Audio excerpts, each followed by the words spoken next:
हमारे समुद्र के गहरे और काले पानी के अंदर बहुत सारे राज छुपे हुए हैं। आखिरकार हमें हमारे पांचों समुद्र से ज्यादा हमारे गैलेक्सी के बारे में ज्यादा पता है। यह चुनना बहुत ज्यादा मुश्किल था, लेकिन मैंने आपके लिए अब तक के सबसे बड़े 10 मिस्ट्रीज को ढूंढ निकाला है जो मिस्ट्रीज कभी सॉल्व ही नहीं हो पाई है। तो क्या आप रेडी हो? नंबर 10, द 4 लॉस्ट सबमरीन, 4 गायब हुई सबमरीन्स। भले ही आप किसी भी कंट्री के हो, लेकिन 96 का समय सबमरीन्स के लिए बिल्कुल अच्छा नहीं था। इस साल के पहले 5 महीने में 4 सबमरीन्स जो गायब हुई थी, और इनमें से एक को भी एक्सप्लेन करना बड़ा मुश्किल का काम है। इन सब घटनाओं की शुरुआत 25 जनवरी को हुई थी, जिसमें से पहला शिप जो गायब हुआ था उसका नाम था इंस डकर, जो इजराइल नेवी से था। ये किसी को भी पता नहीं था कि यह सबमरीन कैसे डूबी। इस सबमरीन का मलबा 31 साल के बाद क्रेट और साइप्रस के बीच मिला था। फिर भी सबमरीन के साथ क्या हुआ ये बताना थोड़ा मुश्किल है। सबसे ज्यादा स्ट्रेंज की बात तो यह है कि सबमरीन पर किसी भी तरह के अटैक का या फिर शिप क्रैश से पहले कोई इमरजेंसी इक्विपमेंट यूज करने का कोई भी एविडेंस नहीं है। और इसके 2 दिन बाद ही फ्रेंच सबमरीन मिनेवर भी डूब गई थी। इस सबमरीन के कैप्टन बहुत ज्यादा ट्रेंड थे और उनके पूरे करियर में ऐसा कोई इंसिडेंस नहीं हुआ था। यह सबमरीन रिपोर्टिंग करने के कुछ समय बाद ही विदाउट एनी ट्रेस से गायब हो गई थी, और तब गायब हुई जब ये वाटर सरफेस के थोड़े ही नीचे थी। यह सब बड़ी सबमरीन खुद के होम पोर्ट जो टोलन में स्थित था उसके 1 घंटे दूरी पर ही थी। भले ही सबमरीन खुद के होम पोर्ट के बहुत ज्यादा नजदीक होगी, लेकिन इसका मलबा अब तक नहीं मिल पाया है। और अगली सबमरीन जो गायब हुई थी उसका नाम था K-129, जो सोवियत यूनियन से बिलोंग करती थी। यह सबमरीन किसी भी मिस्ट्री से कम नहीं है, और सरप्राइज करने वाली बात यह है कि यह सबमरीन के साथ निश्चित में क्या हुआ था इस पर लोगों की अभी भी डिबेट होती है। अमेरिकन इंटेलिजेंस ने सबमरीन का मलबा पैसिफिक ओशन में ओहो के नॉर्थ ईस्ट में ढूंढ कर निकाला था, लेकिन इसकी लोकेशन अभी भी एक सीक्रेट है। कुछ एक्सपर्ट का मानना यह है कि जो सबमरीन गायब हो रही है वो फाइनल सबमरीन से रिलेटेड है जो उस साल पे गायब हुई थी। द यूएसएस स्कॉर्पियन सबमरीन 22 मई को गायब हुआ था, और इसके क्रैश होने के पीछे बहुत सारी थ्योरीज है, लेकिन बहुत सारे लोगों का मानना यह है कि यह सिंपल मैल फंक्शन था, क्योंकि यह बड़ा एक्सपेरिमेंट या फिर ओवेल था जिसे सबमरीन के स्टैंडर्ड को आगे बढ़ाना था, लेकिन यह ओवेल पोस्टपोन कर दिया था। और इसमें हम एक और मिस्ट्री ऐड करते हैं कि अमेरिकन इंटेलिजेंस ने इस सबमरीन को 1 हफ्ते पहले ही ढूंढना शुरू कर दिया था, इसके पहले ही वो पोर्ट तक पहुंच पाए। इसका मतलब यह है कि सबमरीन डूबने वाली है, ये उन्हें पहले ही पता था। Number 9, under water tornadoes. अगर आपने टोर्नाडो को कभी देखा है तो आपको पता ही होगा कि वो नेचर का एक बहुत बड़ा पावरफुल फोर्स है जिसके साथ आपको उलझना नहीं चाहिए। लेकिन क्या होगा अगर आप डाइविंग कर रहे हो और अगर आप टोर्नाडो के सामने आ पड़े तो? ऐसी ही घटना 6 एक्सपीरियंस स्कूबा डाइवर के साथ कैलिफोर्निया के कोस्ट पे हुई थी। लेकिन अगर आप वहां से गलती से बच पाते हैं तो अपने आप को लकी जरूर मानिएगा। यह अंडर वाटर टोर्नाडो पानी के टेम्परेचर में चेंज आने की वजह से आते हैं, जिसके पीछे का कारण है अंडर वाटर वोल्केनो। लेकिन इस फिनोमिनन का पता करने के लिए कुछ भी नहीं है, क्योंकि यह घटना बहुत कम होती है और उसे स्टडी भी बहुत रेयर ही किया जाता है। क्या आप यही सोच रहे हैं कि नेचर पानी के अंदर क्या क्या कर सकता है जो जमीन पर होता है? तो अंडर वाटर वाटरफॉल सुन के आपको कैसा लगता है? यह सुनने में बहुत ज्यादा बेतुका लगता होगा, लेकिन ऐसी बहुत सारी जगह है जहाँ पर आप अंडर वाटर वाटरफॉल देख सकते हैं। उनमें से एक मॉरिशस में और एक इंडियन ओशन में है। लेकिन यह कैसे पॉसिबल है? हमें ये तो पता है कि कोल्ड वाटर यानी ठंडा पानी यह बहुत ज़्यादा डेंस रहता है गर्म पानी से, और जब डिफरेंट टेम्परेचर वाले ओशन मिलते हैं तो ठंडा पानी गर्म पानी के नीचे राउट होने लगता है। ये दिखने में ऐसा लगता है जैसे पानी जमीन के नीचे आ रहा है, ठीक वाटरफॉल की तरह। समुद्र के शोर से निकलती रेत ओशन के करंट के साथ समुद्र की ऊपरी सतह से समुद्र में गहराई में जाती है। नंबर 8, द बैलेटिक सी एनोमैली। यह स्टोरी इस तरह से है कि जून 2020 की शुरुआत में ओशन एक्स नाम के ट्रेजर हंटिंग ग्रुप एक मिस्टीरियस ऑब्जेक्ट के सामने आए थे। यह ऑब्जेक्ट बैलेटिक समुद्र के ऊपर तैर रहा था। इन ट्रेजर हंटर के हिसाब से जब ये लोग ऑब्जेक्ट के 200 मीटर से 650 मीटर के रेंज में आए थे तब उनके सारे इलेक्ट्रॉनिक डिवाइसेस फेल हो गए थे, लेकिन उनकी सारी बहुत कोशिशों के बाद वह सिर्फ ब्लरी सोनर इमेज ले पाए। इस इमेज को देखकर ये थ्योरीज बनी है कि ऑब्जेक्ट नेचर में बना होगा या फिर किसी इंसान ने बनाया होगा। कुछ लोगों ने तो यहाँ तक सोचा है कि यह डिस्क जैसे दिखने वाला ऑब्जेक्ट एक्स्ट्रा टेरेस्ट्रियल स्पीशीज से बिलोंग करता होगा। जिन साइंटिस्ट ने इस ऑब्जेक्ट के ऊपर सिंपल स्टडी किया था उन्होंने यह कहा था कि यह ऑब्जेक्ट ग्लेशियर की वजह से फॉर्म हुआ होगा, लेकिन यह अब तक कंफर्म नहीं हुआ है। Number 7, the bloop. यह गहरी समुद्र के उन मिस्ट्रीज में से एक है जो अभी सॉल्व हो चुके हैं, लेकिन इसकी वजह से पूरी दुनिया के लोग इसे जानने के पीछे पड़े थे कि ऐसा कौन सा स्ट्रेंज, विशालकाय और अननोन सी क्रीचर है जो इस तरह से आवाज निकाल सकता है। ब्लूप यह नाम इस अननोन और अनआइडेंटिफाइड हाउस को दिया गया था जब इसे नेशनल ओशियानिक और एटमॉस्फेरिक एडमिनिस्ट्रेशन ने 1997 में पैसिफिक ओशन में रिकॉर्ड किया गया था।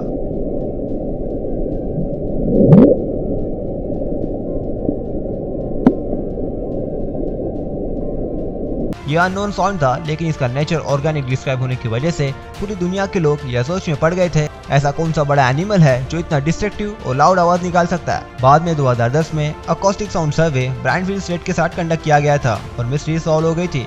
रिसर्चर्स के हिसाब से यह आवाज समुद्र में ग्लेशियर गिरने वाले आइस का था जो पानी में गिर रहा था। आपको समुद्र के मिस्ट्रीज में इंटरेस्ट है तो आपके लिए गुड न्यूज है। एक ऐसा आवाज सुनने में आया है जो रिसर्चर्स अब तक आइडेंटिफाई नहीं कर पाया है। इस आवाज को अनसिप कहा जाता है। जब नोवा ने समुद्र में आवाज को रिकॉर्ड करना शुरू ही किया था तब 1991 में इस आवाज को रिकॉर्ड किया था।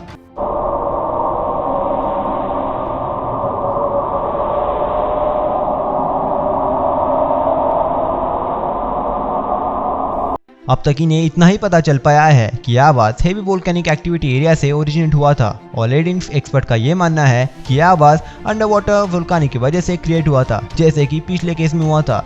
लेकिन सबसे ज्यादा आश्चर्य करने वाली बात तो यह है कि यह आवाज बहुत बार स्प्रिंग और फॉल में सुनाई देता है। Number 6, weird bacteria. बैक्टीरिया ये हमारे इकोसिस्टम में बहुत इंपॉर्टेंट पार्ट है, इवन इन ओशियन में भी। और कुछ बैक्टीरिया ने तो समुद्र के गहराइयों में एक्सट्रीम एनवायरनमेंट में रहने के लिए खुद को एडप्ट भी कर लिया है, जिनमें से एक बैक्टीरिया कुछ समय पहले ही ढूंढा गया है जिसका नाम है ग्रीन सल्फर बैक्टीरिया। दूसरी बैक्टीरिया की तरह ये फोटोसिंथेसिस की मदद से सर्वाइव करता है। अगर आपने गलती से 7th स्टैंडर्ड के क्लास को मिस किया है तो मैं आपको बता दूं कि फोटोसिंथेसिस वो प्रोसेस है जिसमें प्लांट सनलाइट और वाटर को एनर्जी में कन्वर्ट करता है। यहाँ पे की एलिमेंट सनलाइट है, इसीलिए प्लांट बिना सनलाइट के मर जाते हैं क्योंकि उन्हें खाने के लिए कुछ नहीं मिलता। लेकिन मैं बात कर रहा हूँ समुद्र की गहराई में रहने वाले बैक्टीरिया की, जहाँ पर बहुत कम सनलाइट मिलती है, नहीं के बराबर। जो भी लाइट बैक्टीरिया को मिलती है वह हाइड्रोक्लोराइड वेंट से निकलती है। समुद्र की गहराई में वोल्केनो की ओपनिंग में जो हीट और इनसे निकलने वाली लाइट जनरेट होती है, उसी की वजह से ये फोटोसिंथेसिस शुरू कर पाते हैं। Number 5, battle snails. Battle snails का नाम एक्साइटिंग नहीं लगता है ना, लेकिन रुको जरा सब्र करो। ये छोटे से क्रीचर बहुत ज्यादा अमेजिंग और मिस्टीरियस है।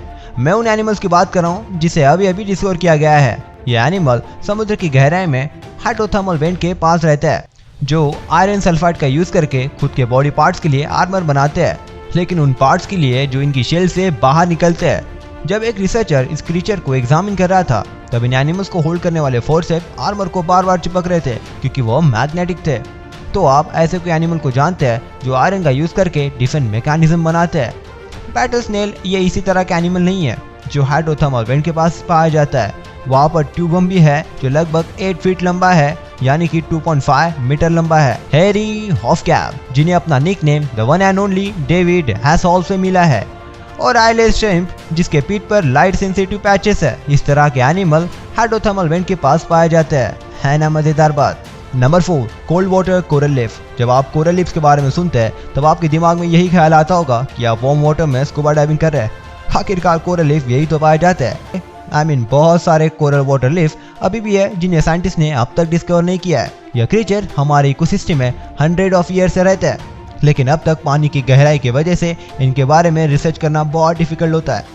इनके वार्म वाटर रिलेटिव्स की तरह या कोल्ड वाटर कोरल लीव्स भी बहुत सारे मल्टीपल एनिमल्स का घर है, लेकिन unlike tropical corals, cold water coral leaves के पॉलीफस में सिम्बायोटिकल की नहीं रहती है, इसलिए in cold water coral leaves को सनलाइट की जरूरत ही नहीं गिरती है। यह पानी में रहने वाले फूड आर्टिकल्स को सराउंडिंग वाटर से पकड़ के खाता है, लेकिन क्या पता कब साइंटिस्ट इसके बारे में कुछ नया पता कर दे। Number 3, giant and colossal squid. इन बेहमुत जैसे क्रीचर्स के बारे में बहुत सारे सवाल है, लेकिन शुरू कहाँ से करें, क्योंकि इतने मैसिव लिविंग क्रीचर्स समुद्र के सतह से बहुत ज्यादा ही नीचे रहते हैं, लेकिन बेचारे साइंटिस्ट को इन्हें स्टडी करना नियरली इम्पॉसिबल है। भले ही बहुत समय पहले इन क्रीचर्स के पार्ट समुद्र से बहकर समुद्र किनारे मिलते हैं, लेकिन 2006 में इस लिविंग क्रीचर को कैमरा में कैद ही कर लिया था। हम इनके बारे में इतना ही पता है कि इन्हें खाने में फिश, श्रिम्प्स और दूसरे स्क्विड मिलते हैं, लेकिन हमें यह नहीं पता है कि अपने शिकार को वो किस तरह से पकड़ते हैं, या फिर कभी कभार ये बहुत बड़े एनिमल्स के पीछे भी जाते हैं, जैसे कि व्हेल्स। हमें तो यह भी नहीं पता है कि डेली बेसिस पे ये कैसे बिहेव करते हैं। क्या यह हमेशा ही समुद्र की गहराई में रहते हैं या फिर कभी कभार रात में ऊपर भी आते हैं, और यह कितने समय तक अपना जीवन जी सकते हैं और कितनी तेजी से स्विम कर सकते हैं। हमें यह भी नहीं पता कि ये कितने लंबे हैं, क्योंकि ये विशाल का क्रीचर कितना ग्रो हो सकते हैं यह पता करना बहुत मुश्किल है। Number 2, the great white shark mystery. एक बार बहुत रिसर्चर्स का ग्रुप ग्रेट व्हाइट शार्क के मूवमेंट को स्टडी करने के लिए गया था, लेकिन उन्हें क्या पता था कि वह बहुत बड़े सवाल में खुद ही फंस जाएंगे, और ये इनके साथ हुआ था। उन्होंने 9 फुट मतलब 2.7 मीटर लंबे फीमेल व्हाइट शार्क को टैग किया था, जिसे वो शार्क अल्फा कहते थे। जब कुछ महीने बाद उनका ट्रैकर समुद्र किनारे के पास वापस आ गया, तब उस ट्रैकर के पास बहुत इंटरेस्टिंग स्टोरी थी बताने के लिए।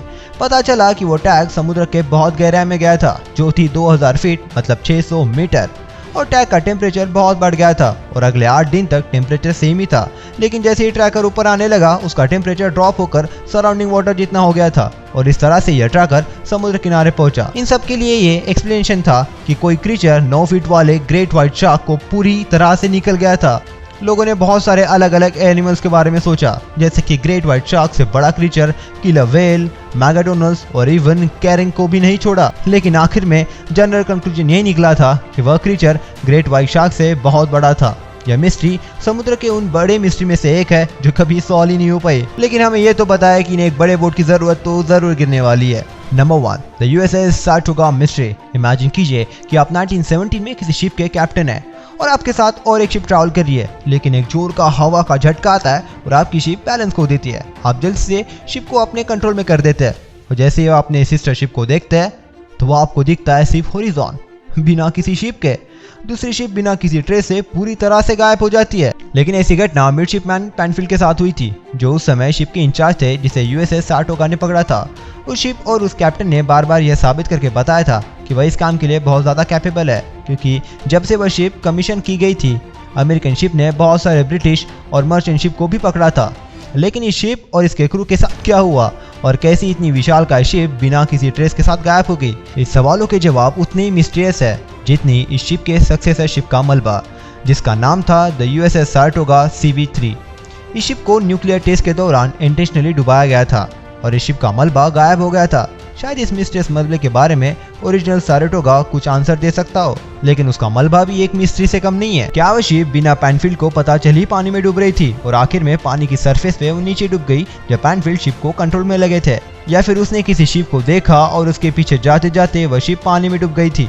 या फिर वह किसी बड़े क्रीचर का शिकार हो गई थी जो समुद्र के गहराई में रहता हो? यह हमें कभी पता नहीं चलेगा। हमने अब तक हमारे पूरे समुद्र के 95 हिस्से को अब तक एक्सप्लोर नहीं किया है। यह कोई बड़ा सरप्राइज नहीं होगा कि हम इस मिस्ट्रीज को कभी सॉल्व कर दे। फिर भी हमारे सामने और ज़्यादा मिस्ट्रीज तो आ ही जाएंगी। तो मुझे ये बताइए कि आप इनमें से कौन से मिस्ट्रीज को सॉल्व करना चाहोगे, या फिर कोई मिस्ट्रीज सॉल्व होती हुई आप देखना चाहोगे? कमेंट सेक्शन में ज़रूर लिखिएगा। तो अगर आप यहाँ तक वीडियो देख रहे हो तो यकीन मानिए कि आप में स्मार्टनेस की बहुत ही हंगर है, और स्मार्टनेस के हंगर को चाहिए डेली स्मार्टनेस का डोज जो गारंटीड हम आपको देते हैं। तो please do like, share and subscribe, और वो घंटी को ज़रूर बजा देना ताकि हमारा न्यू वीडियो आए तो आपको पता चल जाए। तो अब तक के लिए इतना ही, तब तक देखिए लेफ्ट या राइट। बाय।